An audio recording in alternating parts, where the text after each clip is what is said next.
India glitz நேயர்களுக்கு வணக்கம். நான் விஜய் சேதுபதி.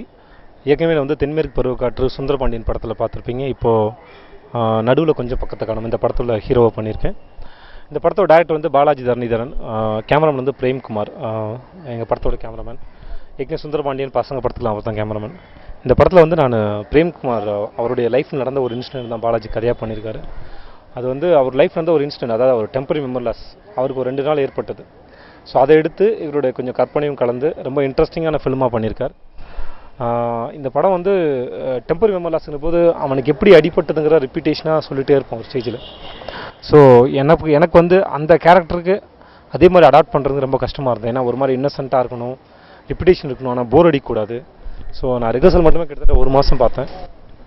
அதை நான் பிடிக்கிறதுக்கு அவ்வளோ நாள் ஆயிடுச்சு. பட் இன்றைக்கி படம் முடித்து ஆடியன்ஸோட ரெஸ்பான்ஸ் பார்க்கும்போது ரொம்ப சந்தோஷமாக இருக்குது. ஏன்னா எல்லோரும் தேட்டரில் அப்படியே என்ஜாய் பண்ணுறாங்க. அண்ட் இந்த படத்தில் ரொம்ப பெரிய ப்ளஸ்னால் அந்த படத்தில் இருக்கிற கேரக்டர்ஸ், இந்த பிரேம், பகவதி பெருமாள், சரஸ்காந்த், பாலாஜி, இந்த 4 பேரும் வந்து நம்ம எல்லாருமே ஜென்ரல் லைஃப்பில் நம்ம எல்லாருக்கும் தெரிஞ்ச பக்கத்து வீட்டுக்காரன் இல்லை நம்ம வீட்டில் இருக்கிற பசங்க. அவங்களுக்கு உண்டான ஒரு குணாதிசயங்கள், ஒரு சென்னையில் இருக்க ஒரு மிடில் கிளாஸ் பசங்க, அவங்களோட லைஃப் ஸ்டைல் தான் இந்த படம். ஸோ அவங்களுக்கு உண்டான ஃப்ரெண்ட்ஸ், அந்த ஃப்ரெண்ட்ஷிப்புக்குள்ள உண்டான ஒரு ஒரு ஒரு ஒரு ரிலேஷன்ஷிப்புக்கு உண்டான ஒரு அண்டர்ஸ்டாண்டிங், இதெல்லாம் தான் அந்த படம் சொல்லுது. ஓவராலாக வந்து இந்த படத்தில் என்னோடய பேரா வந்து காயத்ரி நடிச்சிருக்காங்க. ஒரு இன்னசென்ட்டான ஒரு லவ்வபுளான ஒரு கேரக்டர். அதை ரொம்ப அழகாக பண்ணியிருக்காங்க. ஏன்னா அவங்க வர இடமே வந்து ரொம்ப சர்ப்ரைசிங்காக இருக்கும். அதுக்கப்புறம் அவங்களோட பெர்ஃபார்மன்ஸ் வந்து இன்னும் தெளிவாக இருக்கும். அவங்க முகத்தில் வந்து ரொம்ப எக்ஸ்பிரஷன் ரொம்ப தெளிவாக வந்து சேரும். வர வெள்ளிக்கிழமை 21ஆம் தேதி படம் ரிலீஸ் ஆகுது. தயவு செஞ்சு படத்தை தியேட்டரில் வந்து பாருங்கள். கண்டிப்பாக உங்களை ஏமாற்ற மாட்டோம். இது ஒரு அழகான ரொம்ப இன்ட்ரெஸ்டிங்கான ஒரு ஃபிலிம். எல்லோரும் கண்டிப்பாக என்ஜாய் பண்ணுவீங்க. பார்த்த எல்லாரும் கண்டிப்பாக உங்கள் ஃப்ரெண்ட்ஸ் அண்ட் ஃபேமிலியை கண்டிப்பாக கூட்டு வரீங்கன்ற நம்பிக்கை எங்களுக்கு இருக்குது. ஸோ படத்தை தியேட்டரில் வந்து பாருங்கள். அண்ட் ரொம்ப தேங்க்ஸ். ஹாய் வியூவர்ஸ், நான் காயத்ரி, நடுவில் கொஞ்சம் பக்கத்தை காணும் படத்தோட ஹீரோயின். படத்தோட டைரக்டர் பாலாஜி எனக்கு ஒரு 5 வருஷமாக தெரியும். அவங்க வந்து ஃபஸ்ட்டு எனக்கு ஸ்டோரி சொன்னது என்ன காசு பண்ணணுங்கிற ஐடியாவில் வச்சல, சும்மா ஒரு ஸ்டோரி இருக்குன்னு சொல்லி தான் என்கிட்ட வந்து சொன்னாங்க என் ஒப்பீனியன் கேட்குறதுக்கு. நான் கேட்டு நல்லா இருக்குன்னு சொன்னேன். ஒரு 1.5 மந்த்ஸ்க்கு அப்புறமா அவங்க வந்து கேட்டாங்க, காயத்ரி நீங்கள் தனலக்ஷ்மி கேரக்டர் பண்ணுறீங்களான்ட்டு. அவங்க கேட்டப்போ என் மனசில் எந்த டவுட்டும் இருக்கல. எனக்கு ஸ்கிரிப்ட் ரொம்ப பிடிச்சிருந்தது. ஓகேன்னு சொல்லிட்டேன். ஃபஸ்ட்டு பாலாஜி வந்து ஒரு சின்ன டவுட்லேயே இருந்தாங்க, காயத்ரி இந்த ரோல் தனா கேரக்டர் ப்ளே பண்ணுறதுக்கு கொஞ்சம் சின்னவங்களாயிடுவாங்கன்ட்டு. பட் அதுக்காக ட்ரெஸ் ரிஹர்சல் எல்லாம் பண்ணி பார்த்தோம். பிரேம் பாலாஜி வீட்டுக்கு வந்தாங்க, சாரி எல்லாம் போட்டு காமிச்சு அவங்க ஓகே பண்ணாங்க. ஓகே பண்ணதுக்கப்புறமா நிறைய ரிஹர்சல்ஸ் வச்சுருந்தாங்க அவங்க ஆஃபீஸில். அங்கே தான் நான் மற்ற கேரக்டர்ஸ் எல்லாம் மீட் பண்ணேன். ஃபஸ்ட்டு மீட் பண்ணப்போ வந்து ராஜா, விக்கி, பக்ஸ் இவங்களெல்லாம் மீட் பண்ணப்போ ஏதோ ரொம்ப ஜாலியாக இருக்காங்களேன்னு தோணுச்சு. ஆனால் படம் பார்த்தப்போ அவங்களுக்குள்ள ஒரு கெமிஸ்ட்ரி பில்ட் ஆச்சு இந்த ரிஹர்சல் போகிற டைமில். அதுக்கு ரொம்ப நல்லா தெரியுது ஸ்க்ரீனில். எல்லோரும் ஃபர்ஸ்ட் டைம் நடிக்கிறாங்க, விஜய் தவிர மற்றவங்க எல்லாம் ஃபர்ஸ்ட் டைம் நடிக்கிறாங்க. ஆனால் அப்படி தெரியவே இல்லை, ரொம்ப நல்லா நடிச்சிருக்காங்க. இந்த கதை வந்து ரியல் லைஃப்பில் ஒருத்தருக்கு நடந்த இன்சிடெண்ட். அந்த பர்சன் வந்து எங்கள் படத்தோட கேமராமேன் பிரேம், பாலாஜி பிரேம் ரொம்ப வருஷமாக ஃப்ரெண்ட்ஸாக இருக்காங்க. ஸோ அவங்க இது பாலாஜியோட வேர்ஷன். அந்த இன்சிடெண்ட் எப்படி நடந்தது அதை சுவாரஸ்யமாக அவங்க சொல்லியிருக்காங்க. வியூவர்ஸ் கண்டிப்பாக படத்தை போய் தியேட்டரில் பாருங்கள், உங்கள் ஃப்ரெண்ட்ஸோட பாருங்கள், ரொம்ப என்ஜாய் பண்ணுங்க. வணக்கம் இந்தியா கிளிட்ஸ் நேயர்களே, என் பேர் பாலாஜி தரணிதரன். நான் நடுவில் கொஞ்சம் பக்கத்தை காணும் படத்தோட இயக்குனர். இது என்னோடய மொதல் படம். இந்த படத்தோட டைட்டில் தான் இந்த படத்தோட கதையே. ஒருத்தனோட லைஃப்பில் நடுவில் ஒரு சில வருஷங்கள் தொலைஞ்சிட்டா மேற்கொண்ட அவனோட லைஃப்பில் அவனுக்கும் அவன் கூட இருக்கிறவங்களுக்கும் என்னென்ன குழப்பம் என்னென்ன பிரச்சனைலாம் வருமோ அது எந்த அளவுக்கு சுவாரஸ்யமாகவும் ஹியூமராகவும் நரேட் பண்ண முடியுமோ நரேட் பண்ணியிருக்கோம். நான் அடையார் ஃபிலிம் இன்ஸ்டியூட்டில் எடிட்டிங் படித்தேன். கொஞ்ச நாள் எடிட்டராக ஒர்க் பண்ணேன். ஒரு 2 படம் டைலாக் ரைட்டராக ஒர்க் பண்ணேன். வர்ணம் ஏன் இப்படி மைக்கினாயின்னு. யார்ட்டையும் நான் உதவி இயக்குனராக ஒர்க் பண்ணல. இதுதான் என்னோடய மொதல் படம். சில பேர் படம் யதார்த்தமாக இருக்குது, கமர்ஷியலாக இல்லை, ரொம்ப ஒரு கமர்ஷியல் மசாலா மாதிரி இல்லைன்னா. என்ன விஷயம் என்னென்னா, எனக்கு என்ன வருதோ அதை நான் எடுத்திருக்கேன். எனக்கு இந்த மாதிரி கதைகள் வருது, இந்த மாதிரி கதைகள் எனக்கு பிடிச்சிருக்கு. நான் பார்த்து ரசிக்கிற படங்களும் இந்த மாதிரியான படங்கள். அதனால் தான் நான் இந்த கதையை செலக்ட் பண்ணி நான் இந்த படம் எடுத்தேன். இந்த படத்தோட கதை, இந்த படத்தோட கேமராமேன் பிரேம்குமார் அவர் லைஃப்பில் நடந்தது. இந்த சம்பவம் நடக்கும்போது நானும் கூட இருந்தேன். இந்த சம்பவத்துக்கு நானும் ஒரு காரணம். பிரேம்குமாரோட ரோலை விஜய் சேதுபதி பண்ணியிருக்காரு. என்னோட கேரக்டரை ராஜ்குமார் அப்படின்னு ஒரு பையன் பண்ணியிருக்கான். பஜ்ஜி படத்தில் பஜ்ஜின்னு வரும், பாலாஜி. பகவதி பெருமாள் அவரும் இந்த சம்பவம் நடக்கும்போது கூட இருந்தார். அவரோட கேரக்டரை வேறு யாரும் பண்ண முடியாது, அதனால் அவரே பண்ணியிருக்காரு. அப்புறம் சரஸ்காந்த் அப்படின்னு ஒரு பையன், அவர் இப்போ பாம்பேயில் இருக்கார். அதனால் லைலா காலேஜ் ஸ்டூடெண்ட், ஒரு புது பையன் விக்னேஷ்னு. நான் ஒரு இந்த படத்தோட ஆடிஷனே ஒரு 3-4 மாதம் நடந்தது. ஏன்னா எல்லா கேரக்டரும் அந்த ரியல் கதாபாத்திரத்துக்கு கரெக்டாக ஒத்து வரணும்னு சொல்லி ரொம்ப கஷ்டப்பட்டு தான் செலக்ட் பண்ணோம். விக்னேஷ் அவரும் நல்லா பண்ணியிருக்காரு, அந்த ரோல் அவர் பண்ணியிருக்காரு. பிரேம்குமாரோட ஒய்ஃப் தனலட்சுமி, அவங்க கேரக்டர் தான் காயத்ரி பண்ணியிருக்காங்க. இந்த படம் வர வெள்ளிக்கிழமை செப்டம்பர் 21 ரிலீஸ் ஆகுது. எல்லாரும் தேட்டருக்கு வந்து பாருங்கள், நீங்கள் கண்டிப்பாக என்ஜாய் பண்ணுவீங்க. தேங்க்ஸ். வணக்கம், என் பேர் பிரேம்குமார். நான் நடுவில் கொஞ்சம் பக்கத்தை காணும் படத்தோட கேமராமேன். என்னோடய லைஃப்பில் நடந்த ஒரு இன்சிடெண்ட்டை தான் இதில் படமாக பண்ணியிருக்காங்க. என்னோடய கேரக்டர் வந்து விஜய் சேதுபதி பண்ணியிருக்காரு.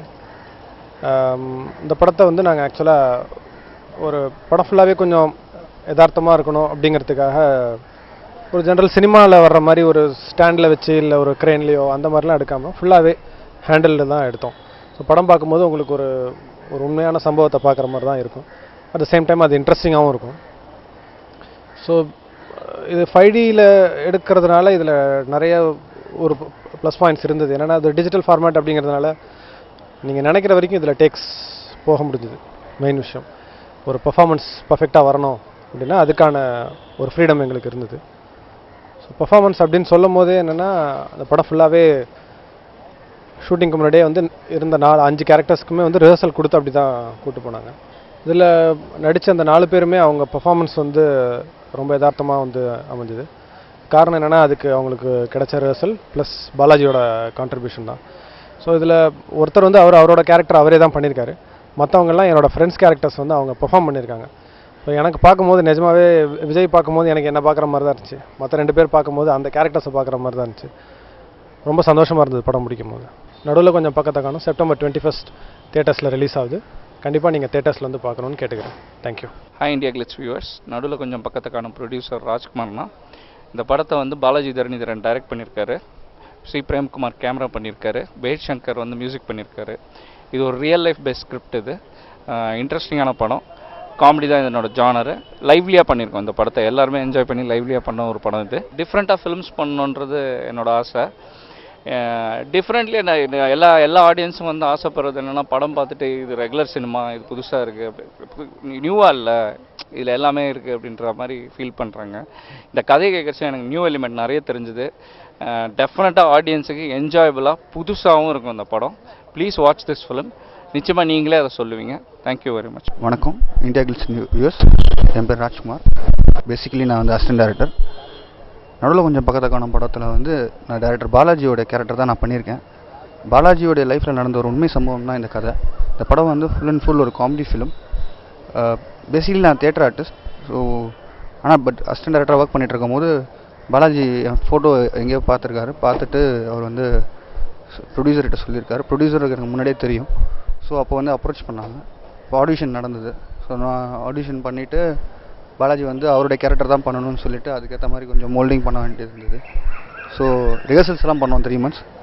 இந்த படத்தில் வந்து இன்னொரு முக்கியமான விஷயம் என்னென்னா இந்த படத்தோட கேமராமேனுடைய லைஃப் தான் இந்த கதை. அவர் லைஃப் நடந்த ஒரு முக்கியமான விஷயம் தான் இந்த படம். கூட வந்து பகவதி பக்ஸ்னு ஒருத்தர் பண்ணியிருக்காரு. அவர் வந்து ரியல் பக்ஸாகவே வராரு. அவரும் பேசிக்கலி அசிஸ்டன்ட் டைரக்டர். இன்னொருத்தர் விக்கின்னு ஒருத்தர் பண்ணியிருக்காரு. அவர் சரஸ்வரி கேரக்டர் பண்ணியிருக்காரு. இந்த படம் வந்து ஃபுல் அண்ட் காமெடி ஃபிலிமுங்க. நீங்கள் தேட்டரில் கண்டிப்பாக சந்தோஷமாக பார்ப்பீங்க. தேங்க்யூ. வணக்கம் இந்தியா கிளிட்ஸ் நேயர்களுக்கு. என் பேர் பகவதி பெருமாள். நான் பேசிக்கலாக ஒரு அசிஸ்டன்ட் டைரக்டருங்க. நான் காக்க ஜில்லுனூர் காதல் படத்துலலாம் அசிஸ்டண்ட்டாக ஒர்க் பண்ணியிருக்கேன். இந்த படத்தில் நடுவில் கொஞ்சம் பக்கத்து காலத்தில் வந்து நடிச்சிருக்கேன். சிரிக்காதீங்க, நடிச்சிருக்கேன். என்னென்னா இந்த கதை வந்து ஒரு ரியல் லைஃப் இன்சிடெண்ட்டை பேஸ் பண்ணி, அந்த இன்சிடெண்ட் யாருக்கு நடந்ததுன்னா இந்த படத்தோட சினிமாட்டோகிராஃபர் மிஸ்டர் பிரேம்குமாருக்கு நடந்தது. அப்போ நடக்கும் பொழுது கூட இருந்தது டைரக்டர் பாலாஜி தரணிதரன், நான், அப்புறம் இன்னொரு ஃப்ரெண்ட் சரஸ்காந்த். ஸோ பாலாஜி இதை வந்து இந்த இன்சிடெண்ட்டை கதையாக பண்ணலாமேன்னு சொல்லி யோசித்து பண்ணும் பொழுது சரியான ஒரு ப்ரொடியூசர் கிடச்சார். அவர் விஎஸ் ராஜ்குமார் லியோவிஷன்னு ஒரு சவுண்ட் எஃபெக்ட்ஸ் கம்பெனி நடத்திட்டுருக்காங்க. சினிமாவில் 15 வருஷமாக இருக்கார். ஃபஸ்ட் படம் ப்ரொடியூஸ் பண்ணியிருக்கார். ஸோ இந்த கதையை அவர் தான் ப்ரொடியூஸ் பண்ணுறான்னு சொன்னோடனே இப்போ காஸ்டிங் ரெடி பண்ணும் பொழுது எல்லா கேரக்டரும் ஃபிக்ஸ் பண்ணிகிட்டே இருக்காங்க. பகவதி கேரக்டருக்கு பாலாஜி யாரையுமே சாய்ஸே வைக்கல. எல்லாத்தையும் முடிச்சுட்டு வரும்பொழுது பகவதி கேரக்டருக்கு நீ தான் பண்ணணும் அப்படின்னு சொன்னாப்புல எனக்கு வந்து அது ஆச்சரியமான அதிர்ச்சியான சந்தோஷமாக தான் இருந்தது. ஏன்னா ஏதாவது ஒரு ஷார்ட் ஃபிலிமில் சின்ன ரோலாவது பண்ணணும்னு ஆசை இருந்தது. பட் ஒரு ஃபீச்சர் ஃபிலிமில் இவ்வளோ ஃபுல் லென்த் ரோல் வந்து பண்ணுவேன்னா நான் கனவுல கூட எதிர்பார்க்கல. ஸோ அந்த ஆப்பர்ச்சுனிட்டி வரும்பொழுது ரிஹர்சல் ஆடிஷன் வச்சாங்க. ஆடிஷன் வச்சுட்டு பார்த்துட்டு ஒரு 3-6 டேக்கே வந்து அந்த சீன் ஓகே ஆச்சு. அது பெரிய சீனு, அது படத்தில் நீங்கள் பார்த்துட்டுப்பீங்க. டீ கடையில் டென்ஷன் ஆகிட்டு பேசுகிற சீனு, அதுதான் வந்து ரிஹர்சலில் ஆடிஷனில் வச்ச சீனு. அந்த சீன் நல்லா டெவலப் ஆச்சு அப்போ ஆடிஷனில் பண்ணும் பொழுது. ஸோ டைரக்டருக்கு ஹாப்பியானார், சினிமாட்டோகிராஃபர் ஹாப்பி. அதை பார்த்துட்டு ஆடிஷன் டேப் பார்த்துட்டு ப்ரொடியூசரும் கான்ஃபிடென்ட் ஆனார். ஸோ இப்போ ரிஹர்சல் ஆரம்பிக்குது. இப்போ நான் ராஜ்குமார்னு இன்னொரு கேரக்டர் பண்ணியிருக்காப்புல, பாலாஜி, டைரக்டர் பாலாஜியோட கேரக்டர். அப்புறம் விக்னேஸ்வரன் சொல்லிட்டு சரஸோட கேரக்டர் பண்ணியிருக்காப்புல. இந்த 3 பேருமே சினிமாவுக்கு நடிப்புக்கு புதுசு. ஸோ இந்த 3 பேர் மட்டும் இல்லாமல் விஜய் சேதுபதி வராப்புல. விஜய் சேதுபதி பண்ண கேரக்டர் ரொம்ப டஃப்பான கேரக்டர். ஏன்னா அவர் கொஞ்சம் ஓவர் ஆக்ட் பண்ணால் கூட அவே போயிடும், இல்லைனா வந்து இந்த கேரக்டர் அது கிடையாது, இது வந்து மெண்டலாக அந்த மாதிரி ஆயிரும். ஆனால் அவர் வந்து கரெக்டாக அந்த நூலை பிடிச்சி பேலன்ஸ் பண்ணி இப்படி தான் அப்படிங்கிறது வந்து ரிப்பீட்டாக கரெக்டாக அதை பண்ணியிருக்காப்புல. ரொம்ப ஆச்சரியமாக இருக்குது, ரொம்ப பொறாமையாகவும் இருக்குது. ஏன்னா அந்த கேரக்டரை பண்ணக்கூடிய வாய்ப்பு அவருக்கு வந்திருக்கு. அதை ரொம்ப நல்லாவும் பண்ணியிருக்காரு. ரொம்ப சந்தோஷமாக இருக்குது அது எங்கள் படத்தில் நடந்திருக்கு அப்படிங்கன்னு நினைக்கும் பொழுது. அவர் ஒரு டைலாக்கை வந்து ரிஹர்சல் பண்ணுறதுக்கு எடுத்த டைம் வந்து 3 வாரம்.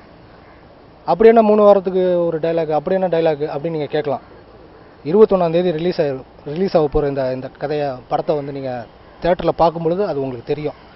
அது எவ்வளோ ஜாலியான ஒரு கரெக்டான ஒரு டைலாக்கு.